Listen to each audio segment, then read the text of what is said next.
Movie के start में हम एक छोटी बच्ची को देखते हैं और हम देख सकते हैं कि वो किसी छोटे से चैम्बर में मौजूद है जिसकी वॉल सीमेंट की बनी है। कुछ देर में उस बच्ची को होश आता है और वो खुद को उस जगह देखकर घबरा जाती है और मदद की आवाज देती है, मगर उसकी आवाज सुनने वाला कोई नहीं था।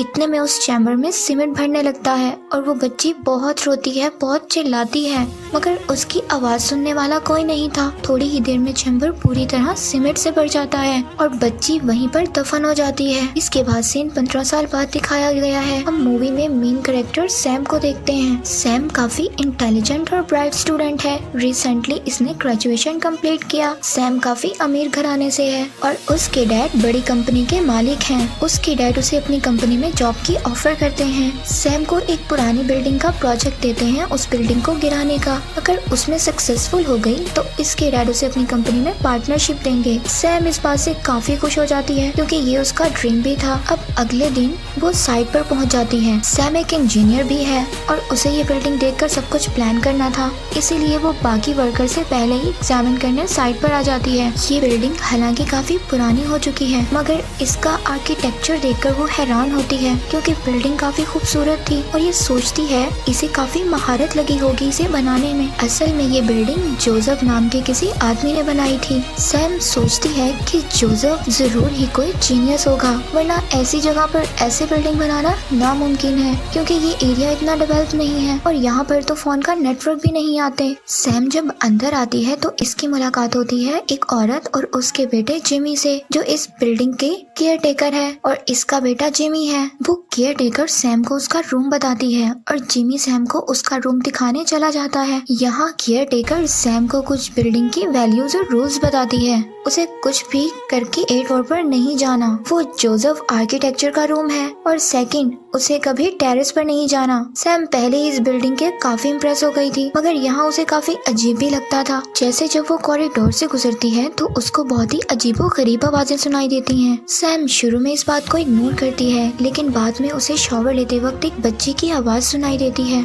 ऐसा लगता है कि जैसे उससे कोई बात करना चाहती है। रात को जब केयर टेकर खाना देने आती है तो सैम उससे पूछती है कि इस घर में कितने लोग हैं, तो केयर टेकर बताती है सिर्फ 4 और बाकी सारे वर्कर पहले ही जा चुके हैं। कुछ अपार्टमेंट्स के लोग तो अपना सामान छोड़कर ही भाग गए थे क्योंकि बिल्डिंग के राज जानने के बाद किसी की भी इस बिल्डिंग में रुकने की हिम्मत नहीं हुई। इस बात पर सैम थोड़ा हैरान हो जाती है कि ऐसा कौन सा राज है इस बिल्डिंग का। तो अब जबकि बिल्डिंग टूटने वाली है तो इस बात से क्या फर्क पड़ता है। सैम चुपचाप खाना खाती है और सो जाती है और फिर अगले दिन वो अपना काम शुरू करती है। सैम को बिल्डिंग के कुछ ऐसे पॉइंट्स को ढूंढना था कि बिल्डिंग खुद ब खुद प्लास से गिर जाए, लेकिन सैम जब बिल्डिंग की मेजरमेंट करती है तो उसे बिल्डिंग के डिजाइन में कुछ प्रॉब्लम्स नजर आती हैं। यहाँ पर दीवार के बीच में 16 फीट का फासला कम आ रहा था। सैम ऊपर जाती है टेरेस पर चेक करने के लिए। इसे इतना जवाब तो नहीं मिलता, लेकिन केयर टेकर के बेटे जिमी की सीक्रेट्स ठिकाना मिल जाता है। अब इसे पता चल जाता है जिमी इसलिए इसे ऊपर जाने से मना करता है। इसके बाद सैम एक शॉप पर जाती है और इंटरनेट से इस बिल्डिंग के बारे में कुछ मालूमात लेती है कि फिर उसे इस बिल्डिंग की एक डार्क हिस्ट्री के बारे में पता चलता है। उसे पता चलता है कि 1993 में इस बिल्डिंग से 16 लोगों की लाशें मिली थी और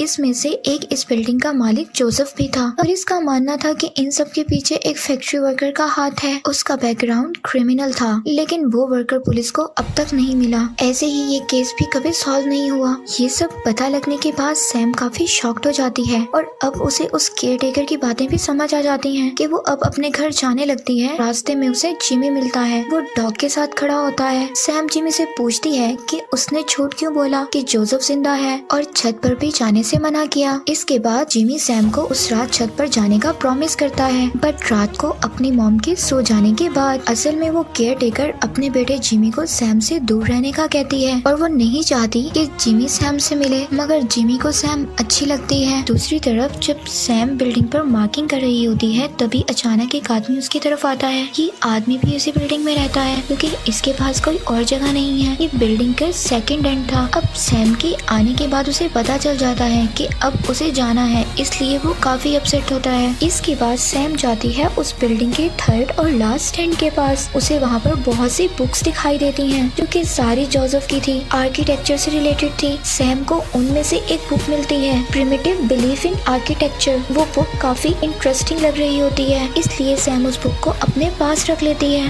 रात को जब वो बुक को पढ़ती है तो उसे काफी इंटरेस्टिंग चीजों के बारे में पता चलता है। यहाँ किसी इजिप्शियन प्रैक्टिस के बारे में पता चलता है। कहा जाता है कि बिल्डिंग बनाते हुए ह्यूमन सेक्रीफाइस करते थे। वो मानते थे कि इससे बिल्डिंग स्ट्रॉन्ग बनती है। इसके बाद जिमी डोर को नॉक करता है। वो उसे जोसेफ के अपार्टमेंट में लेने आया था और वो चलते चलते उसे बिल्डिंग की हिस्ट्री के बारे में बताने लगता है, लेकिन डिटेल्स में नहीं। पता चलता है कि जोसेफ पैसे के लिए नहीं बल्कि पैशन के लिए काम करता था। वो इतना सिक्रेटिव था, लेकिन किसी को नहीं पता था कि वो कैसा दिखता है। लेकिन जब एक एक करके लोग मिसिंग होने लगे तो सबका शक उस वर्कर पर गया। सबको लगता था कि उसने बिल्डिंग में सीक्रेट पार्ट्स बनाए हैं, जिसकी वजह से उसे निकाल दिया गया। और उनको लगता था कि लोगों के घर में रेज मिरर लगाए गए हैं, जिससे वो सब कुछ देख सकता है। और फिर पुलिस को बुलाया जाता है उसे अरेस्ट करने के लिए, लेकिन पुलिस के आने से पहले ही वो गायब हो गया था। किसी को कुछ पता नहीं चल रहा था कि लोग कहाँ गायब हो रहे हैं। फिर उस वर्कर ने एक गलती कर दी। अब उसका शिकार बनी थी एक बच्ची। नेक्स्ट डे जब पुलिस आई तो उनका रास्ता उस बच्ची को डॉग ने दिखाया और उसी वॉल के आगे भौंकना शुरू कर दिया। फिर उसी दीवार से उस बच्ची की लाश मिली थी और उस बच्ची के साथ बाकी 15 लोगों की लाशें भी वहीं से मिली और उसी में से एक लाश जोसेफ की भी थी। उसकी शक्ल काफी खराब हो चुकी थी, तो इसी उसमें केयर टेकर ने उसे आइडेंटिटी किया और इसके हस्बैंड यानी कि जिमी के डैड की लाश भी वहीं से मिली थी। इसके बाद से लोग भागने लगे और बात करते करते जिमी और सैम जोसेफ के अपार्टमेंट में चले जाते हैं। यहाँ कुछ भी नहीं था क्योंकि जोसेफ फर्नीचर यूज नहीं करता था। अंधेरे कमरे में सैम इधर उधर घूमने लगती है। फिर इसी दीवार पर जोसेफ की एक पिक्चर दिखाई देती है। तब जिमी मजाक करता है कि जोसेफ की स्पिरिट अभी भी इस घर में घूमती रहती है, इसीलिए तो इसने कहा था कि वो अभी भी यहाँ पर है। मगर सैम नहीं डरती। अगले ही लम्हे उसे एक ब्लैक शैडो दिखाई देता है। डर की वजह से वो दूसरी तरफ भागती है और जिमी से अलग हो जाती है। सैम को फिर से किसी छोटी बच्ची की आवाज सुनाई देती है जो कि उसे बुला रही थी और एक सॉन्ग भी गा रही थी। अब सैम की हालत काफी खराब हो चुकी थी, वो सेंसलेस होने वाली थी। तभी यहाँ पर जिमी उसका फर्स्ट एड करता है, लेकिन उसके इरादे कुछ खराब थे। वो सैम के साथ बदतमीजी करने की कोशिश करता है। इस वक्त सैम उसे डांट कर भगा देती है, मगर उसके जाने के बाद वो घर को देखने लगती है। इसी घर में छोटी बच्ची यानी कि जोली रहती थी। अचानक सैम को लगता है कि छोटी बच्ची उसको कुछ कहना चाहती है। फिर सैम सो जाती है। यहाँ पर उसको एक ड्रीम आता है, उसे दीवार से खून आता हुआ दिखाई देता है। जब वो चेक करने आती है तभी वो दीवार उसको अपने अंदर खींच लेती है, बिल्कुल उस छोटी बच्ची की तरह। उसे भी जिंदा दफनाया गया था। सैम फौरन उस सफोकेशन और स्ट्रगल को महसूस करती है। इसके बाद ऐसे एक्सपीरियंस से वो काफी डर जाती है। जब उसकी आंख खुलती है तो इसके रूम की दीवार पर क्रॉस का निशान नजर आता है। इसका मतलब कोई यहाँ पर आया था, और कौन और कैसे। इसके बाद उसका फ्रेंड आता है उसे सरप्राइज देने के लिए, जिसे देखकर सैम बहुत खुश हो जाती है। वो अपने फ्रेंड को 8th फ्लोर पर दिखाने के लिए लेकर जाती है। जोसेफ का अपार्टमेंट खुला देखकर वो लोग इसके अपार्टमेंट में चले जाते हैं। वहाँ पर केयर टेकर भी होती है और जाते हुए डोर क्लोज कर देती है। ये लोग यहीं पर लॉक हो जाते हैं। तभी सैम को याद आता है कि जिमी ने कहा था कि यहाँ पर एक सीक्रेट पैसेज है, तो वो साइन ढूंढने लग जाती है। तभी उसे एक विंडो नजर आने लगती है जो कि ग्राउंड फ्लोर तक जाती है, ये गार्बेज रूम तक। तभी वो देखती है कि वहाँ पर कुछ होल सा बना हुआ है जिससे हर अपार्टमेंट का बाथरूम विजिबल है उसका। तभी वो समझ आती है उस दिन जो उसने विस्परिंग सुनी थी वो जिमी की थी, तो वो जिमी का ही काम था, वही उस पर नजर रख रहा था। यानी यहाँ से कल रात भी उसे डराने का प्लान जिमी का ही था और इसका साथ वो लंबा सा आदमी होगा और वो सैम को यहाँ से भगाना चाहते हैं जिससे ये बिल्डिंग ना टूटे। इसके बाद वो आदमी यानी वर्कर को बुलाती है और कुछ हद तक वो मान भी जाता है और सैम केयर टेकर के पास जिमी की कंप्लेन करती है। फिर रात को देखते हैं कि सैम और उसका फ्रेंड एक साथ होते हैं, जिसे जिमी देखता है और जेलस फील करता है। नेक्स्ट मॉर्निंग उन्हें जिमी का डॉग मरा हुआ मिलता है। उसका फ्रेंड जाना चाहता था, तभी सैम जल्दी से रिपोर्ट तैयार करती है। उसका दिल नहीं मान रहा था और वो जानना चाहती थी कि इस घर में और भी सीक्रेट्स हैं। और फिर जिमी आता है उसे सॉरी बोलने और उसे डायरी भी गिफ्ट करता है। जोसेफ की। इससे सैम को उसकी असली स्ट्रक्चर का पता चलता है और जिन बातों का जवाब नहीं था अब उस डायरी से शायद मिल गया था। इस डायरी के अकॉर्डिंग इस बिल्डिंग के दरमियान एक ह्यूज सर्कल है और अगर इसकी नॉलेज ठीक है तो इसी गार्बेज रूम के पीछे है। जोसेफ इजिप्शियन आर्किटेक्चर से काफी इंस्पायर था और वो बिल्डिंग को पिरामिड्स की तरह बनाना चाहता था। इटरनल टॉप फ्लोर पर जहाँ पर 16 लाशें मिली थी, बेसमेंट में एक और रूम तो जरूर होगा, द किंगडम, वो भी वो रूम जहाँ पर सनलाइट डायरेक्ट रिफ्लेक्ट करती हो। इतनी प्लानिंग, इतनी महारत किसी मामूली फैक्ट्री वर्कर के लिए पॉसिबल नहीं है। अब किसी को समझने में ये प्रॉब्लम नहीं थी कि ये सारी प्लानिंग जोसेफ की है। अब वक्त है उसके लास्ट प्लान को देखने का। सैम ग्राउंड फ्लोर से ढूंढने लग जाती है और जिमी ऊपर जाता है किसी सीक्रेट पैसेज को फाइंड करने के लिए। फिर वो काफी देर नहीं आता तो सैम अपने फ्रेंड के साथ उसे ढूंढने निकल जाती है और उसी टेरेस पर सोलर पैनल के नीचे एक लंबा सा होल दिखाई देता है और यही वो जगह है जो लोग ढूंढ रहे थे, लेकिन जिमी दिखाई नहीं दे रहा था। तभी उसकी आवाज आती है नीचे से कि मुझे चोट लगी है और वो खुद नहीं आ सकता। तभी सैम अपने फ्रेंड को रस्सी पकड़ाकर होल में चली जाती है। जब वो थोड़ा सा नीचे आती है तभी कोई तीर मारकर उसके फ्रेंड का खून कर देता है और इसकी लाश सैम के ऊपर गिर जाती है। सैम बेहोश होकर नीचे गिर जाती है। कुछ देर बाद वो होश में आती है तो वो अपने आप को गड्ढे में पाती है एक स्ट्रेंजर के साथ। वो उसे कहता है कि जिमी ने तुम्हें बंदी बनाया है, वो अपने आप से तुम्हें दूर नहीं जाने दे सकता। उसे हमेशा से पहले ही सीक्रेट पैसेजेस के बारे में पता था, उसने डायरी पर तो सब कुछ लिखा था। सैम नहीं समझ पाती इस आदमी को इतना सब कुछ कैसे पता था।